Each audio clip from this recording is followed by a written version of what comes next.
ഞാൻ ഉണ്ടാക്കാൻ പോകുന്ന ഒരു മീൻ ഫ്രൈ ആണ്, ഫിഷ് ഫ്രൈ. ഏത് മീനിലും ചെയ്യാം. ഇത് വളരെ നാടൻ ഒരു ഡിഷാണ്. ഞാൻ ചെയ്യാൻ പോകുന്ന കാളാഞ്ചി, അതായത് സീ ബാസ് എന്ന് പറയുന്ന മീനാണ്. ഇത് ഡയറക്ടർ പ്രിയദർശന്റെ അമ്മയുടെ റെസിപ്പിയാണ്. വളരെ നാടനാണ്, എനിക്ക് വളരെ ഇഷ്ടപ്പെട്ടതാണ്. സാധാരണ ഞാൻ പല വീടുകളിലൊക്കെ പോയി ഭക്ഷണം കഴിക്കുന്ന സമയത്ത് എന്തെങ്കിലും നല്ലൊരു ഭക്ഷണം കഴിച്ചാൽ അതിൻ്റെ ചേരുവകൾ, അതിൻ്റെ റെസിപ്പി ചോദിച്ച് മനസ്സിലാക്കും.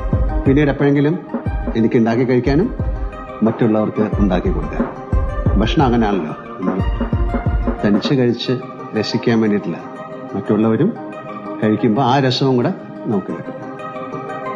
അപ്പോൾ നമുക്ക് ആ ഫിഷ് ഫ്രൈ ഉണ്ടാക്കി നോക്കാം.